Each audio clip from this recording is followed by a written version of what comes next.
Welcome to Job Tales, the show where I interview people from all over the world about their profession. Why I do this? To inspire your future career by giving you an overview of as many jobs as possible that you can choose from. Today, my guest is a Postdoctoral Research Fellow in California who is developing tools to address pathologies affecting the eye. Marco Bassetto will tell you what you need to know when you take on a path of PhD and postdoc, and what resources are available both in Europe and in the States. You will also see some links on the description of the episode. Enjoy! Thank you, Marco. Welcome to my podcast. I would like to ask you, what do you do today? What is your job? Okay, well, thank you for inviting me, first of all. So, my job is called a postdoctoral fellowship. I'm a postdoc, Mm. so after a PhD at the moment. And right now, I'm here in the United States of America, specifically in Irvine, California. Mhm. And I work for the Center of Translational Vision Research at the University of California, Irvine. The Center for Translational Vision Research here in Irvine. Okay, can you explain what that is? Okay, so this is actually, we are in an academic setting, so Mm-hmm. it's within a university that I'm Mm-hmm. working, but we just basically have our own institute within the university, so we have a lot of autonomy. It's Okay. not a department. A department is a structured unit that can give like degrees such as PhD, for example. Okay. We can't do that, although we have PhD students that are working with us, which means that there are professors that supervise the work, and you can get the certification by belonging to a separate department. In our center, the aim is actually translate our research to treatments for people that are going to lose vision or actually restore vision in people that already lost it. Oh, that is so amazing. Is it working? Well, at the moment, actually, let me put it this way. We are every day at the frontier of what is known in terms of what we can do to restore vision and actually prevent vision loss. So, saying that is working, no, it doesn't work in humans at the moment, Mm. but we are doing our best to collect these little bits and solve the puzzle to actually get to that point. Okay. So it is a long, yeah, let's say a long way to getting where you are today. So you are a postdoc, so that's after PhD, which is after university studies, right? So let's backtrack to when you decided to go to university. What was your inspiration back then?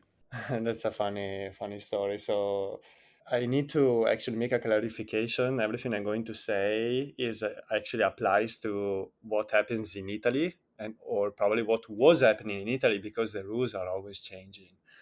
Mm, So in my case, the university comes after high school, right? yeah. So in high school, I was doing pretty good, and the professor were encouraging me to go to the university. I come from a family where nobody went to university. My parents have an elementary school degree. Hmm. No, my mom has an elementary school degree, and my father instead he continued to study a little bit more. He got a middle school done, and then he had to work. So he went to work, and then during the evenings he would go to study again and get the high school diploma in this way.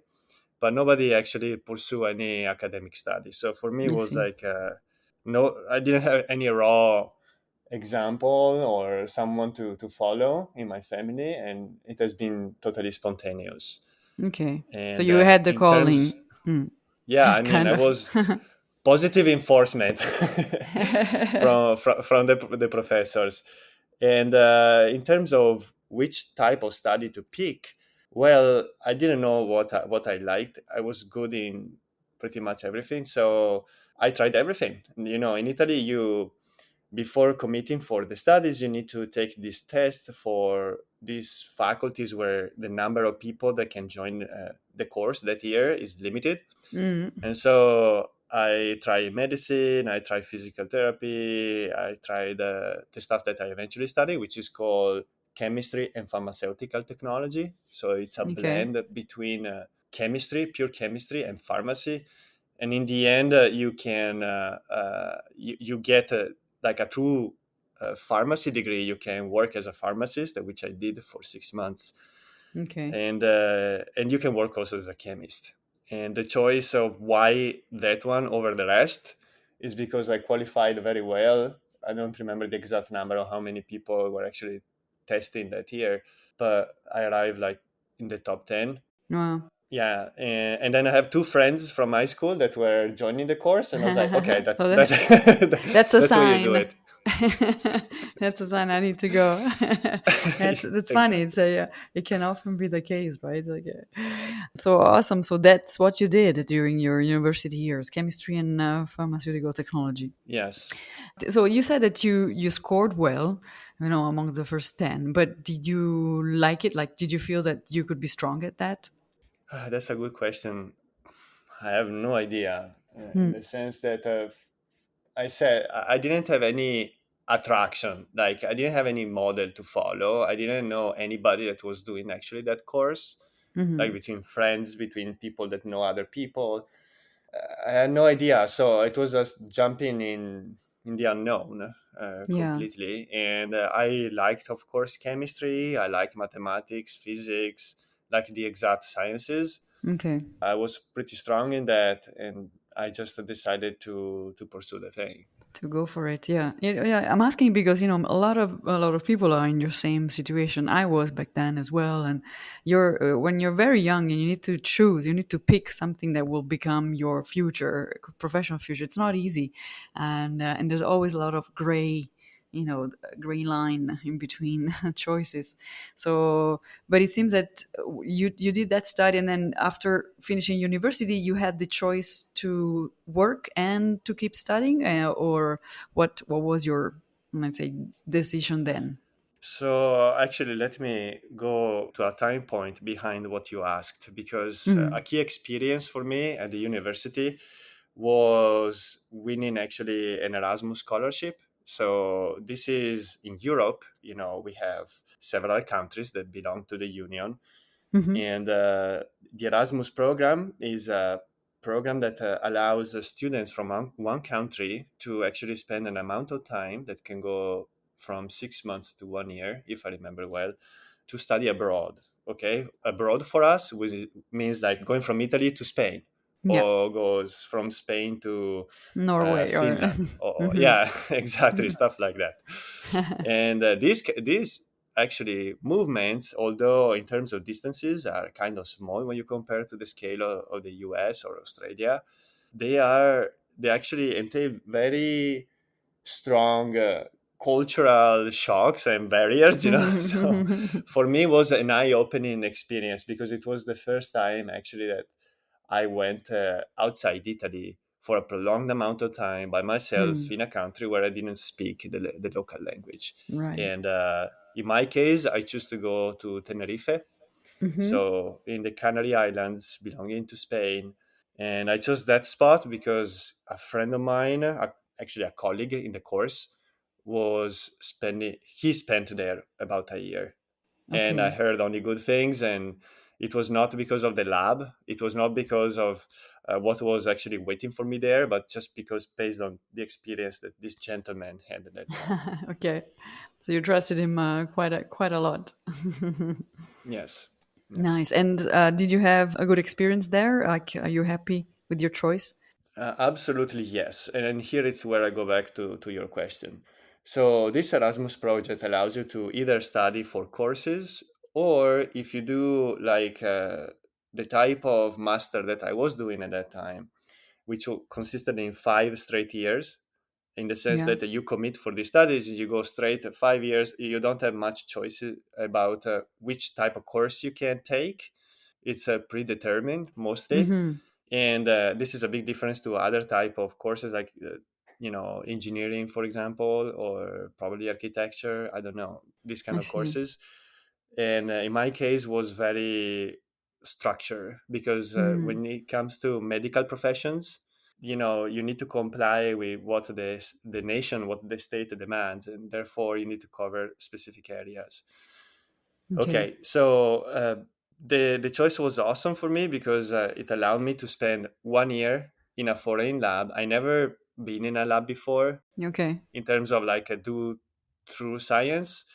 And I was pretty lucky because in that lab in the Canary Islands, I had two professors, a couple. They were married, and they were both chemists, and they work in California when they were doing their postdoc. So you see that Amazing. there Yeah. is a little connection there, for what I'm doing Yeah. right now. And so I had actually this couple taking care of me like a baby, like really. I'm not joking. They were And grooming you. yeah, and they taught me organic synthesis. So basically, taking very small molecules and putting them together in the correct sequence and get to the final molecule that you want. Okay. Yeah. So you're talking about this as which is now part of your work, the organic synthesis. Yes. So organic synthesis is a small part of what I do right now. You Hmm. can be a pure organic chemist. Chemistry is a gigantic discipline, and All right. yeah, it consists of several subdisciplines, and one of them is organic chemistry, actually synthetic chemistry.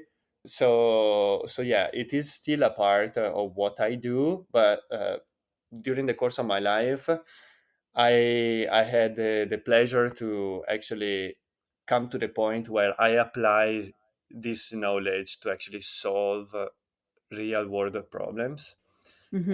It's not what I do is really really apply to get new medicine, new drugs, new treatments, and type this kind of things. Okay. So your daily work today is working with molecules and creating the right mix for then the translation of vision work that you do at the research center. I'm just Yes, guessing. I might be totally wrong, but yes. So before getting to what I do today, there's also the PhD in the middle.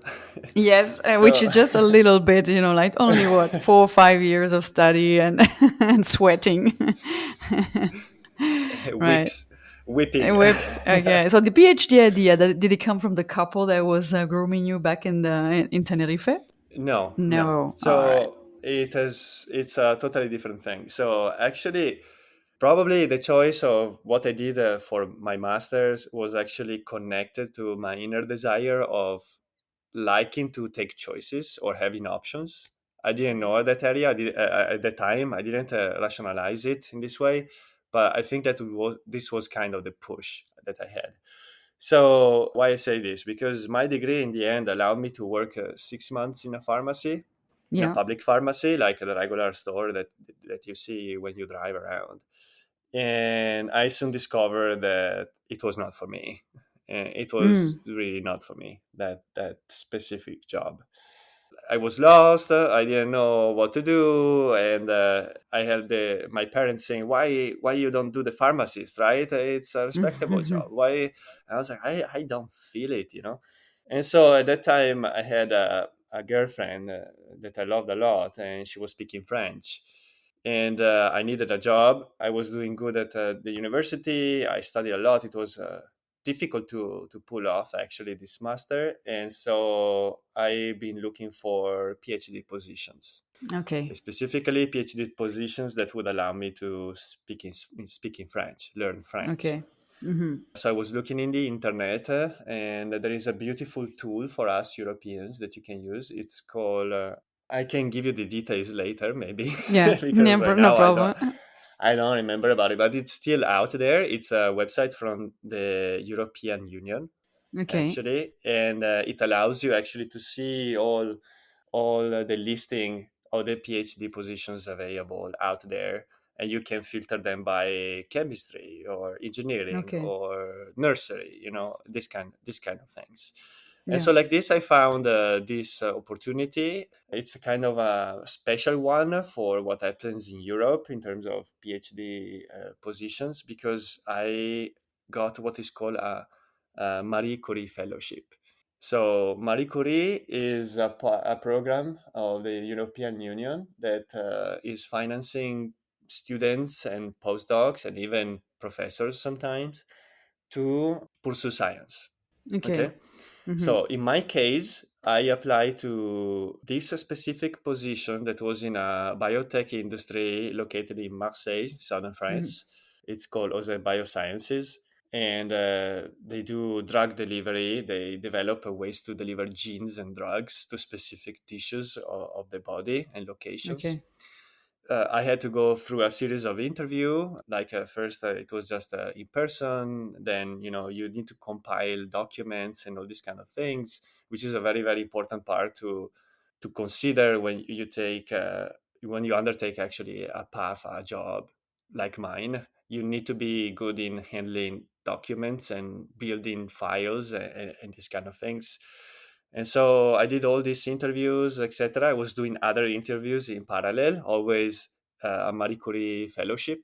Yeah. The reason why a Marie Curie fellowship is because it's very simple. It's the best paid PhD position that you can have in Europe at this time. Mm, fantastic. I don't know if there are others. They pay you very, very well for being someone that is being trained. Yeah. Okay. Mm-hmm. And it has some special perks in the sense that I am Italian. If I would have applied for a Marie Curie fellowship in a Italian lab, I couldn't join because there is this rule where you have to be away for 3 years. Let me put it better. You can't be in the country where you're going to do the fellowship for the Mm-hmm. 3 years prior the application, which Ah, means, in okay. other words, that you need to go abroad. You need a different Okay, country. Yeah. Mm-hmm. yeah, and the people that are abroad actually can't take locals. They are Mm. obliged to take someone else coming from outside. Wow. Okay, so Okay, quite so restrictive. Mm. yeah, for both sides. And so like this, I got selected, and I And went that's to when you France. France and then PhD. That was your PhD, right? Yes, which Okay. How many is years was it? so my PhD. The legal duration of the PhD was 3 years. Okay, Okay. if you compare to a US regular US PhD, it goes between 4 and 5 years. Mm. Also, other European PhDs, it's like 4 years. But because this program is so special, they kind of shrink it to 3 years, which is a Mm. very short time. Okay, Yeah, like fast tracking. like Ah. yeah, it's fast tracking, and it requires you to be fast, but they give you all the means. And now I go in the detail of that. So Yeah. in this specific PhD program that I actually belonged at the time, there were 15 European partners, European institutions and industries that were joining into this single big block of science. And the aim was actually try to develop new treatments for the eyes. Mm-hmm. Okay, Okay. so in my case, I was located in France, but I had 14 other colleagues throughout Europe that were working either in the industry or in academia. And another perk that comes with this type of scholarship is that you need to spend at least 6 months in the institution, in others institution that belong to the same big program. So in Okay. this way, I could go to Finland for several months. I could go to another location in France because we were collaborating with another lab, always in France. And then I had to go to Germany, and I went also to Ireland, Oh, Northern okay. Ireland. Yes. So So you were you see, sampling, yeah, sampling a it different experiences within the exactly. yeah, the same. Exactly. This is what is actually allowing you to have a fast track because Mm. you are exposed to this very rich environment in terms of Yeah. stimulus, training, and techniques. And you talk directly to the collaborator. You know him in person or her in person, and you work together. And both of you are going to be under extreme pressure to publish because this is what Hmm. is the currency Yeah. like The that we use publishing. in our Yeah. job, publishing papers, publishing manuscripts, book chapters, and all these kind of things. So yeah, that has been like the general framework of the PhD. Okay. Awesome. Yeah.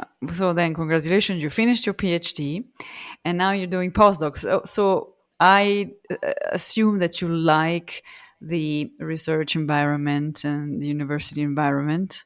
Is that so? Like, would you like to continue in along that career? For me, it's a special case because, as I said before, I'm coming from the biotech. My PhD was done completely in the biotech, so it's industry, it's not academia. Mm. And committing with a postdoc in academia, actually, for me, it's allowing me to see from within how it looks like academia and work Okay. in academic setting. And I decided to come to the United States for this because you always hear echoes of this incredible place, the United States, a lot of money, a lot of good heads, and then I decided California because of the person that was actually here leading the institution where I work right now. He's top scientist worldwide, incredible man. He achieved so much in his life, and it's so incredible just being close to this person, like Yeah. physically close, because when we discuss project, etc., he has like 40 plus years of experience in the field, and he established so many things. And it's the first time in my life that I experience a true relationship between, how to say, not between, but in the settings of like mentor Yeah. and person that is learning from the mentor. Mm-hmm. Okay, that's I never It's a had strong anything like that relationship. before.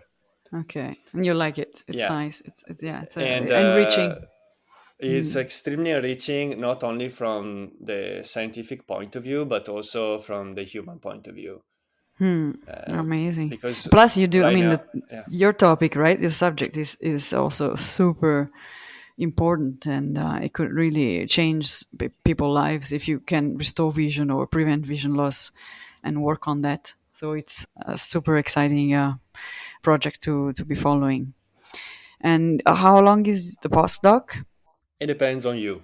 Like the PhD Okay. depends on you. You can do a PhD in 11 years, like someone that I met in Finland, Okay. or you can shrink it to 3 years and get it done. Yeah. Postdoc, it's here in the United States is maximum 5 years. The Okay. postdoc status, it's very regulated, and especially inside of the university, because the paycheck, how to say, here it's very structured. They have a very rigid structure in which you are part of it, and you can't bump up your salary as you want, or Mm. because you do another project, so then we go higher.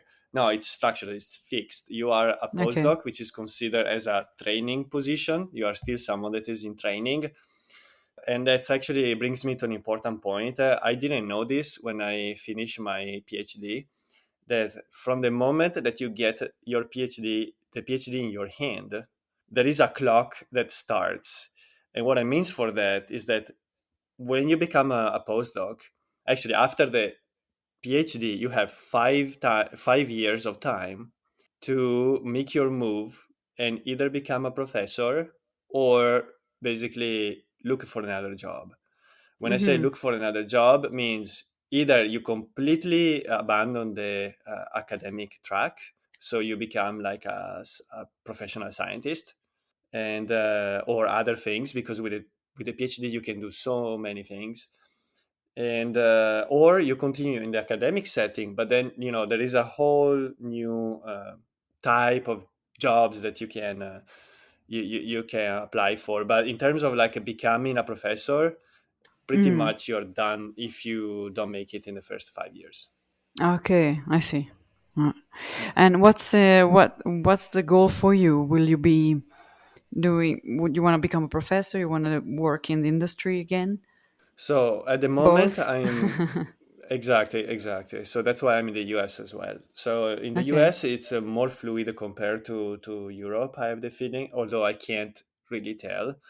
But for what I know from friends and colleagues, so here in the United States, you have these big campuses, especially here in the University of California, and every campus has an office that is called, for its name, like a tech transfer, technology Yeah. transfer office. Okay, Okay. so when you are working in my field and these translational type of jobs, scientific jobs, then it means that you are going to probably generate new molecules, new treatments, new devices, new things that can actually impact the life of people, and therefore they push you to patent what you do. So Right. you Because it will have you an cover it. application.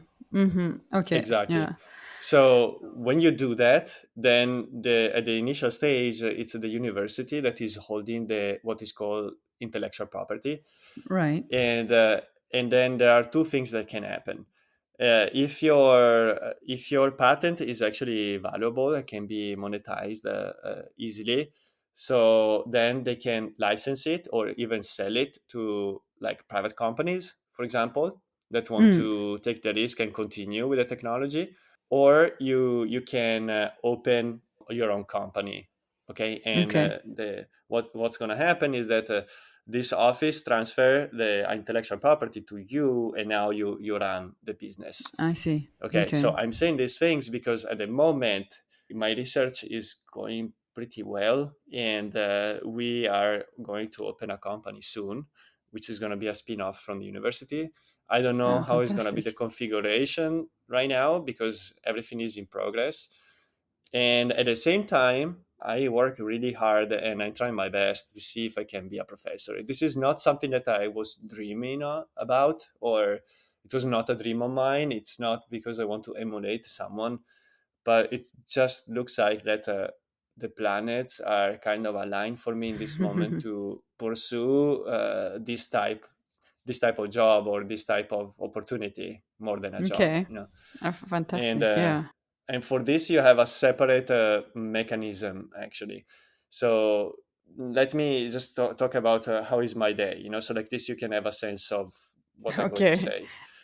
You have So about a minute to say that because we're running out of time. okay, so very quickly, I have to publish a lot of things, and in this way you can secure your intellectual property. Okay, so during the Hmm. day what you do is that using the what you produce for these publications, you produce it, and you don't copy paste, but you rearrange it in such a way that you can apply for grants. Grant Okay. mechanism is a way to have actually financial freedom. Yeah. Okay, and this allows you to pursue on later stage actually the career of a professor. So you need to secure your fundings for a university to accept you as an incoming professor. Wow. Okay. Well, Marco, I think we're gonna have to make another episode down the line, so that I'll be able to ask you more questions. But I wanna wish you all the best for your career and for the next steps. I really hope that you're gonna be able to open the company and have a patent. It sounds very exciting, and be a professor. So thank you very much for your time. Thank you. Thank you. That was Marco Bassetto, Postdoctoral Research Fellow at Irvine, California. You will find more episodes on Spotify, YouTube, and Apple Podcast, as well as any of your favorite players. Please write me to jobtalespodcast@gmail.com if you want to be interviewed. See you next week for a new episode of Job Tales.